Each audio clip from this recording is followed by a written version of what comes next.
Press conference के माध्यम से स्वामी प्रसाद मौर्य ने कानून व्यवस्था और समाज के कमजोर वर्गों की सुरक्षा को लेकर गंभीर सवाल उठाए। नमस्कार, आप देख रहे हैं DTN आरएसटी। स्वामी प्रसाद मौर्य ने आरोप लगाया कि गुंडे और माफिया सत्ता के संरक्षण में बड़े पैमाने पर घटनाओं को अंजाम दे रहे हैं, जबकि पुलिस प्रशासन हाथ पर हाथ धरे बैठा हुआ है। उन्होंने कहा कि इसके चलते SC, ST और OBC समाज के लोगों पर हत्या और अत्याचार का दौर चल रहा है। अब सवाल यह है कि इन गंभीर आरोपों पर पुलिस प्रशासन और सरकार की ओर से क्या जवाब सामने आता है। पेश एक रिपोर्ट।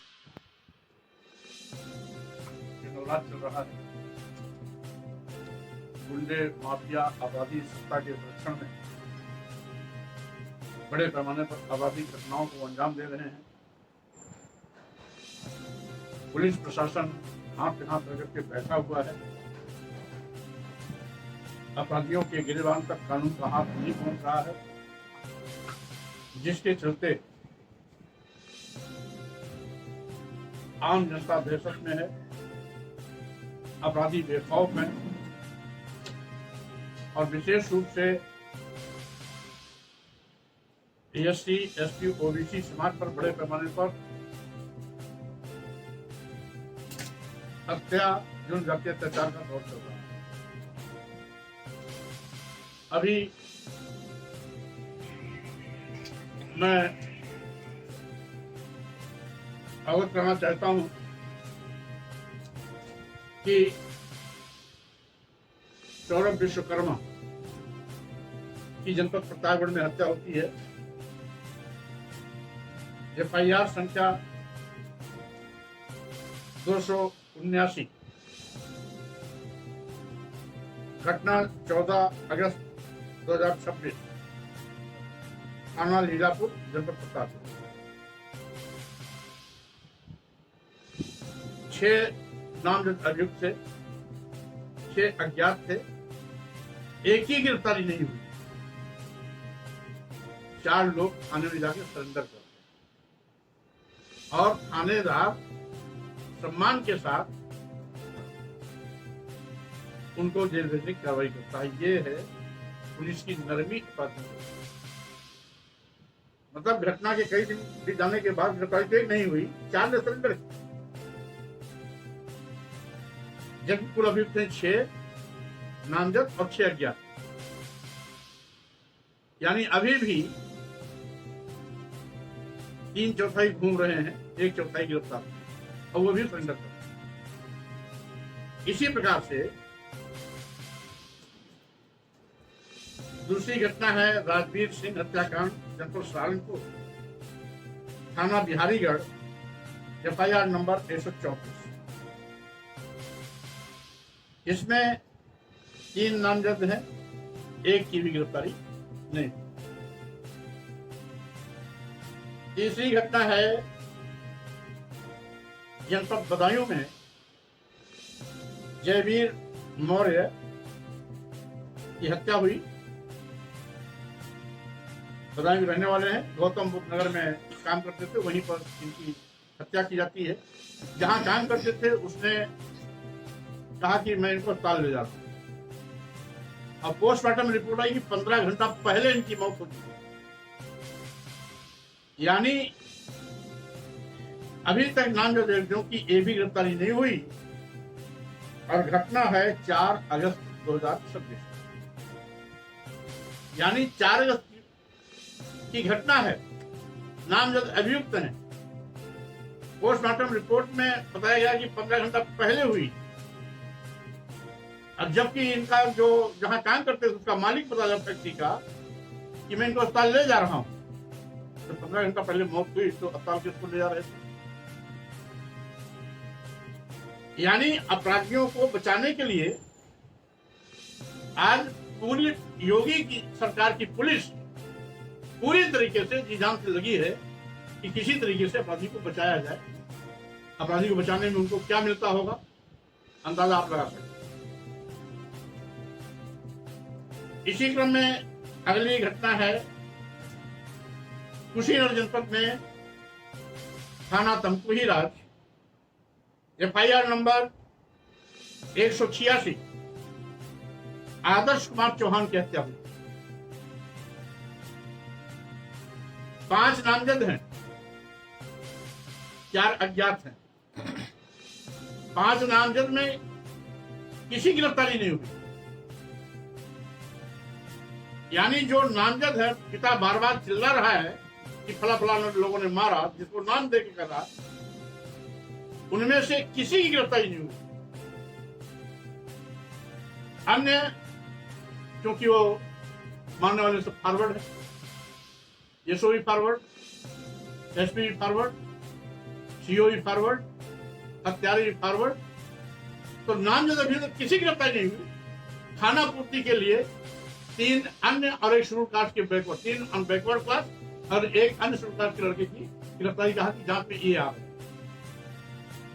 मतलब किस तरीके से कानून के साथ मजाक किया जा रहा है, इस घिनौनी हरकत का खुलासा करने के लिए आज ये प्रेस बुलाई गई।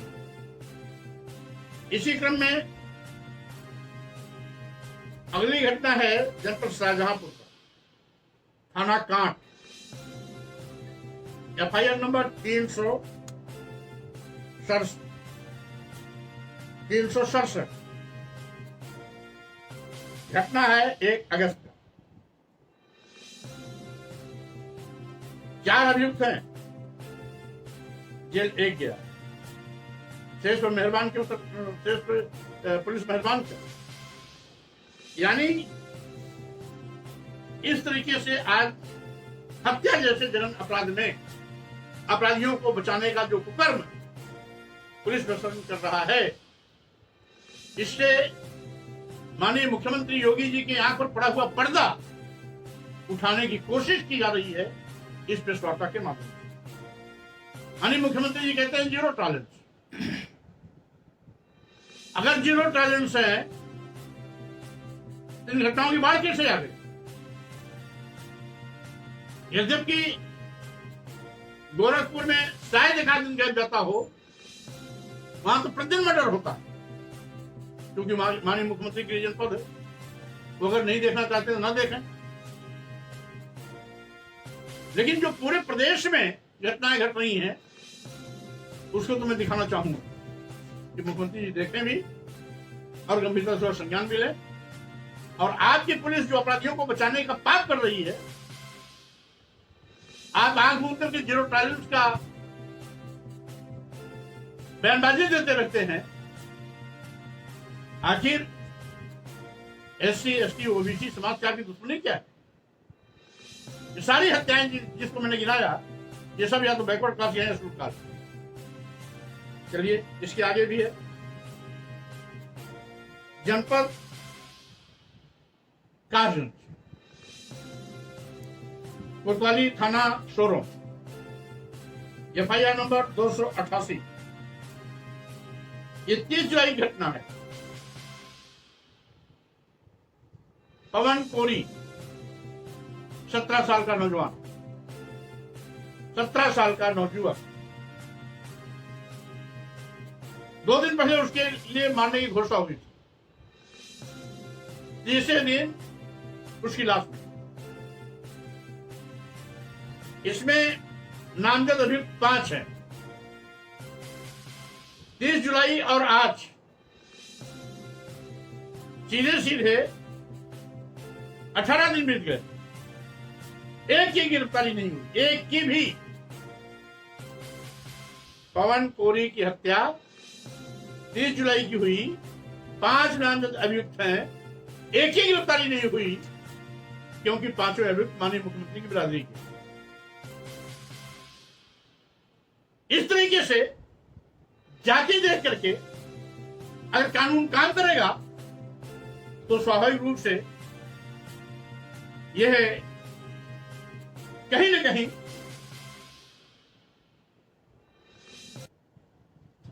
सरकार पर भेदभावपूर्ण काम करने का आरोप लगेगा ही लगेगा।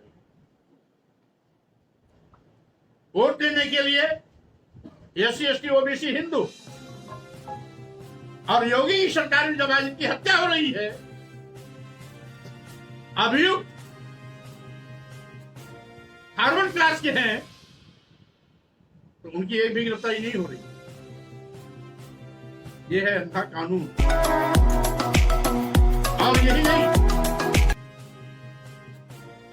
पवन कोड़ी के बाद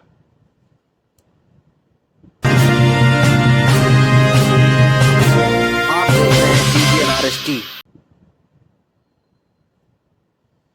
ये जनपद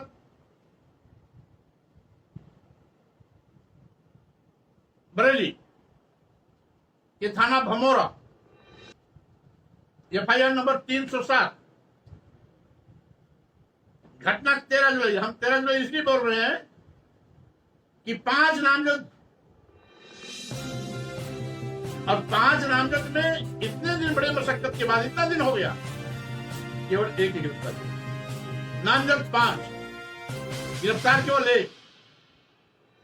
यह है सरकार की सक्रियता। जानलेवा हमला किया गया और SC/ST एक्ट अलग से भी है,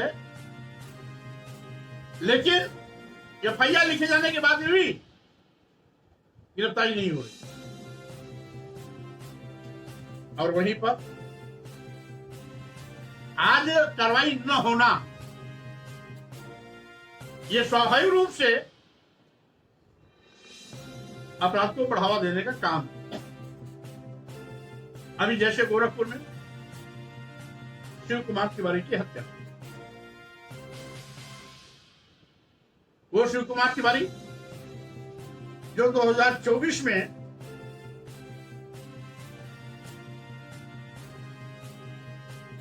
एक आदेश चौधरी नाम के नौजुवक की हत्या की, जिस पर आरोप लगा था शिव कुमार तिवारी और उनके बेटे आदित्य। अगर उस पर कड़ी कार्रवाई हो गई होती, गंभीर कार्रवाई हो गई होती, आनंद फानंद में महीना खान के अंदर अगर जमानत पे नहीं आए होते तो शायद शिव कुमार तिवारी की जान बच गई। उस समय पुलिस ने मामले को इतना हल्का किया कि चलते चलते उनकी जमानत हो गई, और उसका नतीजा हुआ कि जिसकी हत्या हुई उसका भाई उसके सामने था, क्रिकेट खेलने गया था क्रिकेट के मैदान पर, कहा सुनी हुई खिलाड़ियों में, उस पर हमला हुआ, बाद में उसको गोली से मार, किसी तरह से पहले दिन को बच गया, दूसरे दिन उसको गोली से मार, गोली से मारने का आरोप था शिव कुमार तिवारी, उनके बेटे आदित्य। और जो भाई उनके साथ था राहुल चौधरी, जिसने अपने भाई आदेश चौधरी की मौत को अपने आंखों से देखा था, और उसने ये भी देखा कि हत्यारा गया जेल गया नहीं कि तुरंत छुट्टी चला भी आया, उसने खुद बदला लिया फिर और दौड़ा के उसे फिर मौत के घाट उतारा। अगर कानून मजबूती से काम किया होता तो शिव कुमारी तिवारी की जान बच गई। किसी नौजवान को बदले की किसी नौजवान के मन में बदले की भावना पैदा ही नहीं होती। आज इस प्रकार के जो अवसर अपराधों को बढ़ाने का मिल रहा है, ये सरकार की नानुकूल रवैये, कानून का कमजोर होना, अपराधियों के बुलंद हौसले के चलते हो रहा है। और इसीलिए और सरकार भेदभाव क्या करती है, 1 दर्जन से ज्यादा मैंने घटनाओं का जिक्र किया। हत्यारों की गिरफ्तारी तो बहुत दूर की बात है, इन्हें से लगना तो बहुत दूर की बात है, या घर में बुलडोजर चलना बहुत दूर की बात है, गिरफ्तारी होना तो बहुत दूर की बात है। पुलिस इतना उनको छूट दे रही है कि हम भाई तुम्हारे घर में छापा नहीं डालें, तुम आगे सरेंडर कर, उसने जो चाहता हो सरेंडर कर जाता, नहीं तो वो फरार है। ना योगी जी का बुलडोजर कहीं गरज रहा है, ना जीरो टॉलरेंस का भाषण कहीं का असर दिखाई पड़ रहा है। गुंडे मस्त हैं, आज रात की बाढ़ आई है, SC/ST OBC समाज के लोग काटे जा रहे हैं, मारे जा रहे हैं, हत्याएं हो रही हैं, और सरकार केवल हवाई भाषणबाजी मस्त है। और अभी शिव कुमार तिवारी की जब हत्या हुई तो राहुल और उसके भाई पर एनएसए लगा, एनएसए कर। अगर इसके पहले जब आदेश चौधरी की हत्या हुई तो शिव कुमार तिवारी पर एनएसए क्यों नहीं लगा? अभी जिन 1 दर्जन घटनाओं का मैंने जिक्र किया सभी में हत्यारे फॉरवर्ड हैं, एक पर एनएसए क्यों नहीं लगा? केवल राहुल चौधरी पर ही एनएसए क्यों? शेष हत्यारों पर एनएसए क्यों नहीं? क्या अगर कोई एसटी एसटी ओबीसी समाज का अपराधी आएगा उसी घर में बुलडोजर चलेगा, उसी पर एनएसए लगेगा, उसी पर नंगा नाच होगा, पुलिस में सरकार पूरा भय और दहशत पैदा करेगी? अगर फॉरवर्ड क्लास के हत्यारे हैं, 1 दर्जन घटनाओं को मैंने जिक्र किया, किसी में नाम में 5 है, किसी में 4 है, किसी में 3 है, किसी में 8 है, किसी में 7 है, गिरफ्तारी नहीं हो रही है, ये कैसा मजाक है? ये कानून का राज है या जंगल राज? अपने आप में लोगों को सोचने की मजबूर करता है। योगी सरकार आज भेदभावपूर्ण कार्रवाई कर रही है। उनकी पुलिस जांच दे के कार्रवाई करती है, जांच दे के एनएसए लगाती है, जांच दे के बुलडोजर चलवाती है, जांच दे करके गिरफ्तारी करती है, जांच दे करके घर जमींदोज किया जाता है। अगर वो फॉरवर्ड क्लास का है तो भाजपा उसको बचाने में पूरी तरह लगा देती है, और भूले बिसरे कोई उसमें एससी एसटी ओबीसी समाज का आ जाता है या मुस्लिम समाज का आ जाता है तो उसके घर में बुलडोजर भी चल जाता है, गिरफ्तारी भी ताबड़तोड़ होती है, इनकाउंटर भी होता है, कभी हाफ इनकाउंटर होता है, कभी फुल इनकाउंटर होता है। आज जिस तरीके से पुलिसिया नंगा नाच और भेदभावपूर्ण कार्रवाई हो रही है, इससे पूरे प्रदेश में न केवल भय और दहशत है बल्कि आक्रोश भी है। इसलिए कुंभकर्णी नींद सोने वाली भाजपा सरकार को जगाने के लिए आज ये प्रेस मैंने बुलाना आवश्यक समझा और उन सारे तथ्यों को आपके सामने इसलिए रखा कि मीडिया के माध्यम से पूरा प्रदेश देखे कि एससी एसटी ओबीसी कहने के लिए हिंदू, वोट देने के लिए हिंदू, लेकिन आज कोई भी एससी एसटी ओबीसी समाज का सुरक्षित नहीं। एससी एसटी ओबीसी समाज पर बड़े पैमाने पर जुल्म अत्याचार की घटनाएं हो रही हैं, हत्याएं हो रही हैं, बहन बेटियां बलात्कार बलात्कार का शिकार हो रही हैं। योगी सरकार गूंगी बहनी अंधी बनी हुई है, तमाशा देख रही है और पुलिस अपराधियों से गलबहियां करते नजर आ रहे हैं, जिसकी मैं बहुत निंदा करता हूं।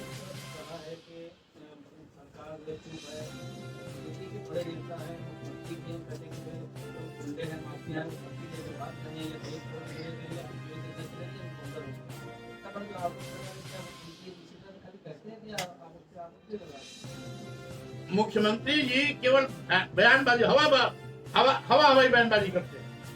क्या उनकी आंखों से दिखाई नहीं पड़ रहा? क्या ये घटना उनके संज्ञान में नहीं आती? वो मुख्यमंत्री हैं, कोई गांव के प्रधान नहीं है, और जो मुख्यमंत्री हैं तो सारी जानकारी अधिकारियों के माध्यम से उनको डे टू डे मिलती रहती है। अगर वो कड़ी कार्रवाई करें, जो तेवर मंचों से दिखाते हैं वही तेवर कानून राज स्थापित करने के लिए अधिकारियों के साथ दिखावें, तो शायद कानून अपना काम करना शुरू कर देगा। बहुत बड़ा मामला है। अभी तक के जो बच्चे हैं जो किताबों से स्कूलों में रहना चाहिए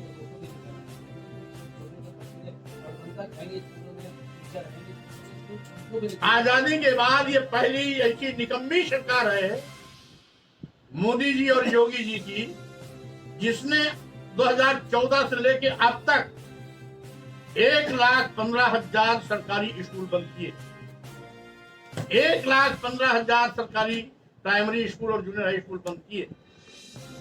यानी ये सरकार इस देश के नौजवानों के, देश के भविष्य के साथ खिलवाड़ कर रही है। और आज छोटे छोटे नौनिहाल बच्चे जिनको स्कूल में पढ़ना चाहिए, वहां पर सारी सुविधाएं नदारद, टीचर नदारद, किताब कॉपी नदारद, फर्नीचर नदारद, सारा का सारा स्कूल आज बिना अध्यापक के चल रहा है। बच्चे पढ़े किससे? दीवार से।